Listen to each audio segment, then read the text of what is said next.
Hey, Steve Stine from Guitar Zoom here. Thank you so much for joining me. Today what I want to do is talk about the best way, in my opinion, for you to finally learn how to play your guitar scales across your entire fretboard.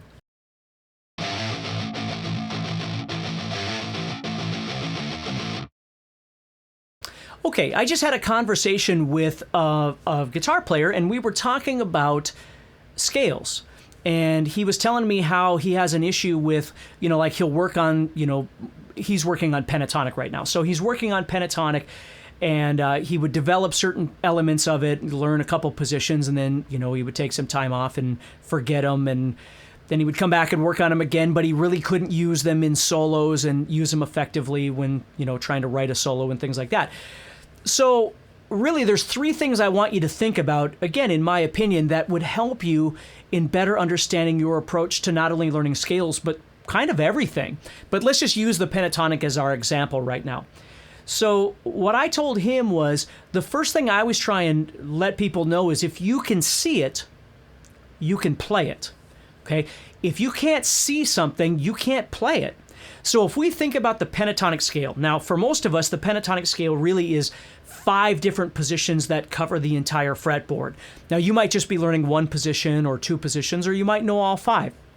But really, when I look down at my fretboard, if I was playing an A minor pentatonic, for instance, I have what is often referred to as the first position, or first box, sitting right here.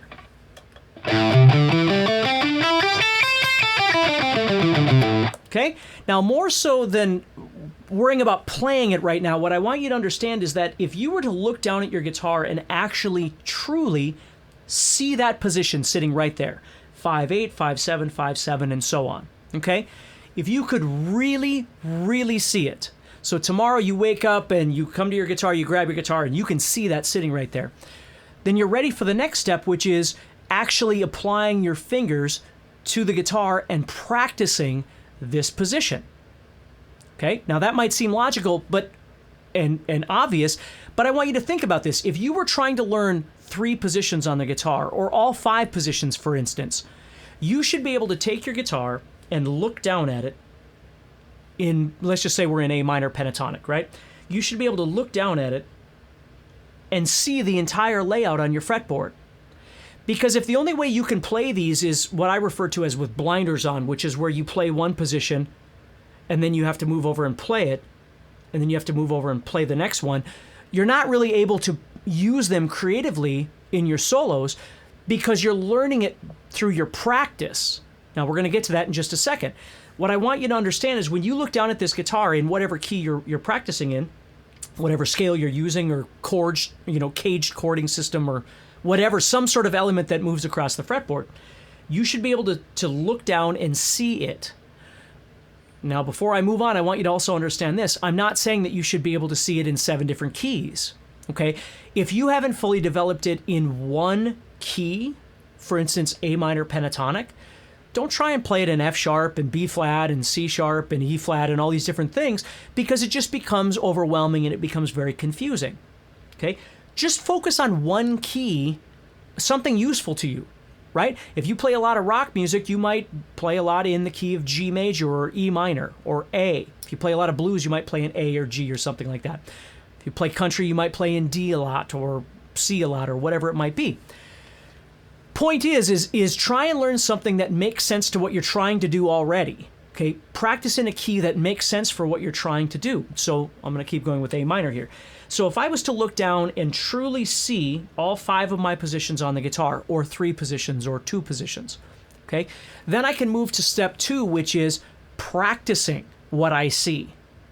So I go to my guitar, and there's lots of different ways to do this, but what I'm going to say right now is you just, without a metronome or anything, you just start trying to get comfortable moving up and down this position. If you're practicing the second position, again, I can practice the second position, but I should be able to see both the first and second positions at the same time while I'm practicing the second position. Otherwise, I shouldn't be working on the second position if I can't see the first position, okay? Because it's just running around in a circle like a dog, just chasing your tail. You're not getting anywhere. make sure you can absolutely see the first position before you move on to the second position. Then you start practicing them. Well, how do we practice them? Well, one way is just moving up and down each position. So we practice position 1.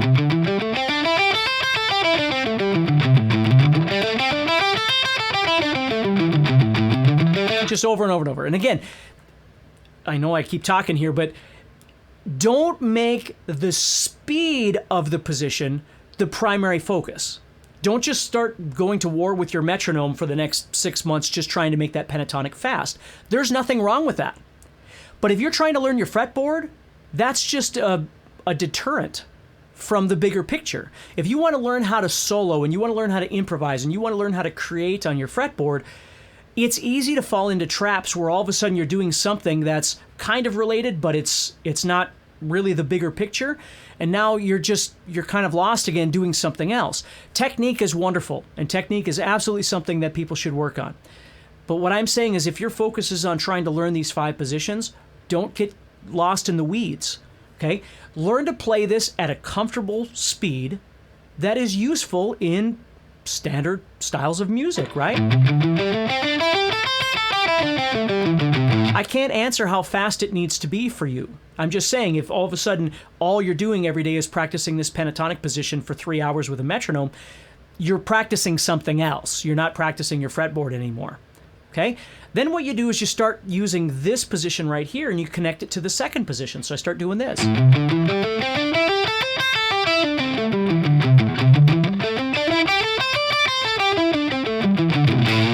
And I just start learning how to move back and forth between these 2 positions. Okay? You could do it this way. Here's one way you could do it is you saw me just go up and come back down, and whatever works for you. Okay? Another way you can do it is go toward the floor. When you get to the top, move over, and then keep going down this way. You know, that's another thing that you could do is just practicing back and forth like that. Just something to develop them, right? Okay, so you keep doing that to however many positions you're trying to learn how to play. None of this should be done in a hurry, and take your time. If it's, early in the morning, your fingers probably aren't going to work as well as they do in the afternoon or after a little bit of practice time. So again, don't make it just into a chops practice. Make it into a confidence practice of what you see and what you can play. Okay?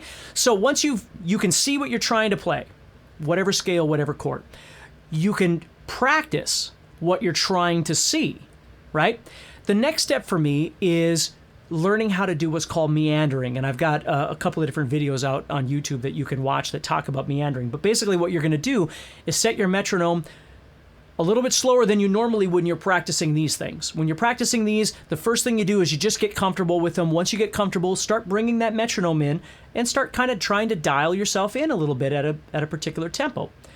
Once you've got that developed, you start practicing meandering. Now, meandering is taking that metronome and setting it a little bit slower, because here's the big difference. When you're practicing by route, what you're doing is developing automation, so you don't have to sit and think about everything. Okay?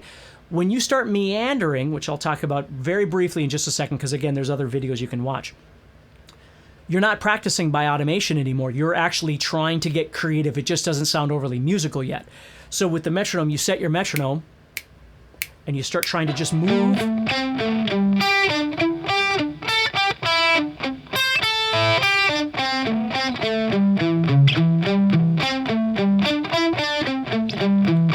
Through the whatever scale you're using. So the trick to meandering is you're not allowed to stop, okay? That's the only rule, okay? And the other thing is that you should try and continue moving. Don't just play the same note over and over and over, but try and move. And what this does is it really shows you in the real world how well you can see and how well you can play these shapes, whatever they are, that you're learning. So meandering is a great tool before you ever get to the last part, which is creating, improvisation, right? Once you can see this and once you can play it, then you can get in there and start moving around however it is you want with whatever style of music you like, but it can't happen until you've done these other elements, okay? So again, I didn't want to take too much of your time, but I just want you to think about that a little bit.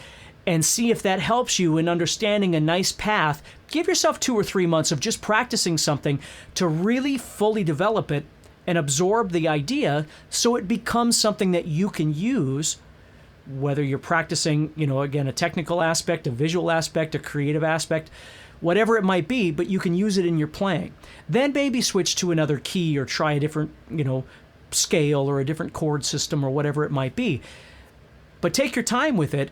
And again, to finish this up, learn it absolutely. If you can learn something to a level that you're really confident with, especially when you get nervous, when you're around other people or playing in front of an audience or whatever it might be, usually you're not at 100% at that point. Usually, you're running about 70% of your maximum ability when you get nervous. Well, that 70% has got to be good enough to do the job. So take care. Practice hard. If you like this video, do me a big favor and like it and share it and subscribe to the channel. And let me know if you have any questions or any thoughts, okay? So take care. I'll talk to you soon.